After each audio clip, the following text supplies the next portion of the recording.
नमस्कार विद्यार्थियों, स्वागत है आप सभी का आज के हमारे इस लाइव में। प्यारे विद्यार्थी, जो विद्यार्थी फोर्थ ग्रेड की एग्जाम देने जा रहा है उन सभी विद्यार्थियों के लिए महत्वपूर्ण सूचना है। प्यारे विद्यार्थियों, एग्जाम धीरे धीरे आराम से एग्जाम देना आप सभी को। जितने भी क्वेश्चन करने हैं करके आना है, बिल्कुल राइट क्वेश्चन करके आना है। आपका सिलेक्शन पक्का होना चाहिए। प्यारे विद्यार्थियों, आज की क्लास में कुछ इंपॉर्टेंट क्वेश्चन होने वाले हैं, एग्जाम में छपने वाले, तो क्लास को कंप्लीट जरूर से ध्यान से देखना है। प्यारे विद्यार्थियों, आप सभी को देख लेना आपके कितने क्वेश्चन सही होते हैं इनमें से। प्यारे विद्यार्थियों, देरी ना कर क्लास की शुरुआत करते हैं। राजस्थान में 75 से 110 सेंटीमीटर औसत वर्षा वाले क्षेत्रों में निम्न में से किस प्रकार की वनस्पति पाई जाती है? प्यारे विद्यार्थियों, करेक्ट आंसर बताना। करेक्ट आंसर क्या होगा इसका? सूक्ष्म सूक्ष्म कटिबंधीय कांटेदारी वन, गुल्म तथा झाड़ियाँ। प्यारे विद्यार्थियों, राइट आंसर इसका होगा डी ऑप्शन होगा, शुष्क सागवान वन। डी ऑप्शन बताने वाले सभी विद्यार्थियों का करेक्ट आंसर हो जाएगा। अगला प्रश्न है विद्यार्थियों, अगला प्रश्न है, निम्नलिखित में से कौन सी मृदा कृषि के लिए अधिक उपयुक्त नहीं मानी जाती? पर्वतीय मृदा, लाल दोमट मृदा, भूरी मृदा या लाल पीली मृदा? प्यारे विद्यार्थियों, कौन सी मृदा कृषि के लिए अधिक उपयुक्त नहीं मानी जाती है? करेक्ट आंसर क्या होगा इसका? करेक्ट आंसर जो विद्यार्थी पर्वतीय मैदान बता रहा है उन सभी विद्यार्थियों का करेक्ट आंसर हो जाएगा ए ऑप्शन अभ्यर्थियों। अगला प्रश्न है अभ्यर्थियों, 2011 की जनगणना के अनुसार किस जिले का ग्रामीण जनसंख्या प्रतिशत सर्वाधिक है? डूंगरपुर, बांसवाड़ा, टोंक या फिर जालौर? तो अभ्यर्थियों, 2011 की जनगणना के अनुसार किस जिले का ग्रामीण जनसंख्या प्रतिशत सर्वाधिक है? करेक्ट आंसर क्या होगा इसका? करेक्ट आंसर क्या होगा? कमेंट में जल्दी जल्दी राइट आंसर बताना अभ्यर्थियों, क्वेश्चन बहुत इंपॉर्टेंट होने वाले हैं। इसका करेक्ट आंसर होगा डूंगरपुर। ए ऑप्शन बिल्कुल करेक्ट आंसर। अगला प्रश्न है अभ्यर्थियों, मेरवाड़ा पहाड़िया निम्नांकित भौतिक उप इकाइयों में से किसका उपविभाजन है? अलवर पहाड़िया, मध्य अरावली पहाड़िया, मेवाड़ चट्टानी प्रदेश, आबू पर्वत खंड? करेक्ट आंसर होगा इसका क्या होगा? मध्य अरावली श्रेणी। बी ऑप्शन बिल्कुल करेक्ट आंसर हो जाएगा अभ्यर्थियों। नेक्स्ट प्रश्न, गंग नहर परियोजना से राजस्थान के किस जिले में सिंचाई होती है? किस जिले में सिंचाई होती है गंग नहर परियोजना से राजस्थान में? करेक्ट आंसर होगा गंगानगर में। जैसलमेर के उत्तर दिशा में बड़ी संख्या में स्थित पलाया झीलें जो प्राय निम्न कागारों से घिरी होती है कहलाती है? क्या कहलाती है अभ्यर्थियों? आप सभी को पता होगा राइट आंसर, तो राइट आंसर बताना।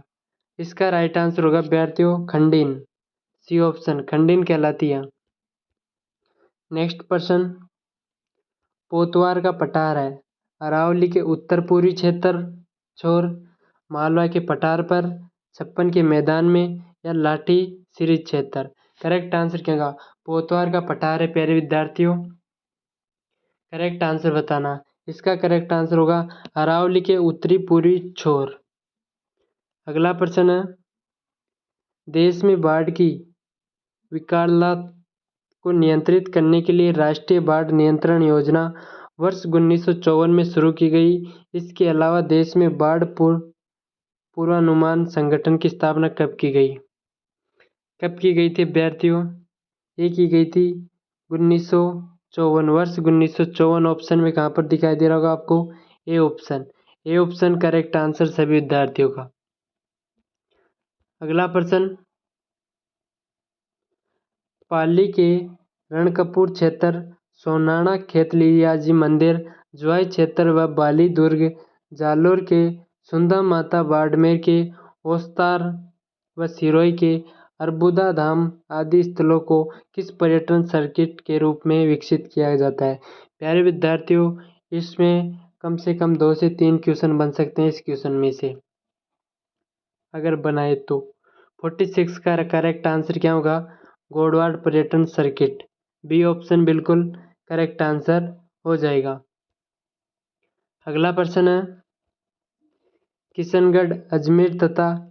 किशनगढ़ कहाँ पे? अजमेर तथा उसके आसपास के क्षेत्र में गुर्जर जाति द्वारा किया जाने वाला नृत्य निम्नलिखित में से कौन सा है? नेजा नृत्य, चरी नृत्य, बालदिया नृत्य, चंग नृत्य। कौन सा नृत्य होगा प्यारे विद्यार्थी 47 में? करेक्ट आंसर बताना। ये हो जाएगा चरी नृत्य, बी ऑप्शन बिल्कुल करेक्ट आंसर। अगला प्रश्न, कलिंग क्या है?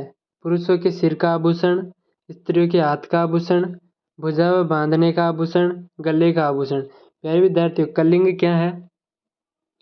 58 का राइट आंसर। कलिंग होता है पुरुषों के सिर का आभूषण होता है प्यारे विद्यार्थियों कलिंग। कलिंग पुरुषों के सिर का आभूषण, ए ऑप्शन बिल्कुल करेक्ट आंसर। अगला प्रश्न, निम्न में से कौन सी चित्रकला शैली पंचतंत्र के चित्रांकन के लिए प्रसिद्ध है? अलवर शैली, नाथद्वार शैली, कोटा शैली, मारवाड़ शैली। 59 का राइट आंसर होगा प्यारे विद्यार्थियों मारवाड़ शैली बिल्कुल करेक्ट आंसर हो जाएगा, डी ऑप्शन। अगला प्रश्न है, राजनीतिक चेतना के प्रसार के उद्देश्य से सर्वोदय वाहक नामक पत्रिका का प्रकाशन किसने किया? भूलाभाई देसाई, भोगीलाल पांड्या, चिमनलाल मालोत, विजय सिंह पथिक। करेक्ट आंसर क्या होगा इसका? इसका करेक्ट आंसर होगा विद्यार्थियों वह क्या होगा? राइट आंसर होगा इसका C option Chimanlal Malot. C option बिल्कुल करेक्ट आंसर। अगला प्रश्न 61,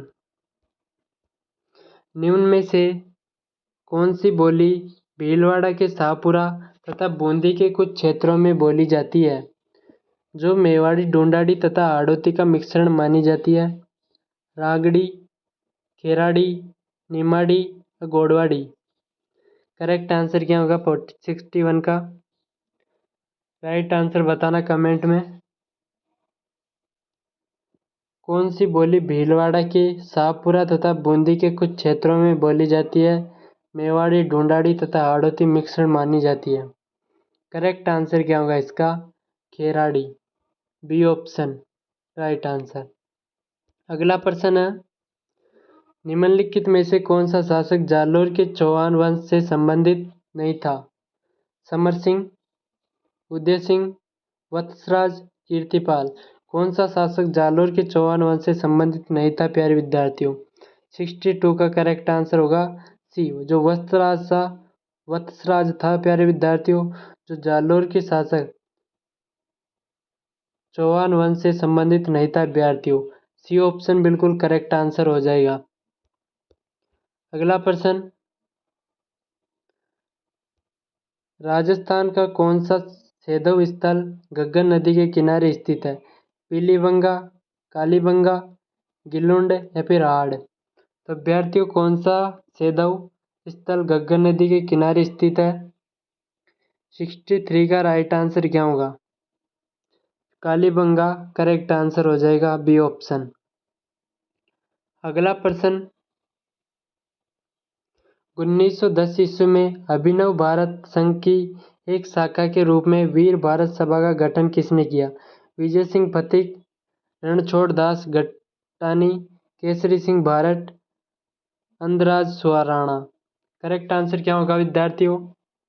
64 का राइट आंसर सी ऑप्शन होगा, केसरी सिंह भारत बिल्कुल राइट आंसर हो जाएगा।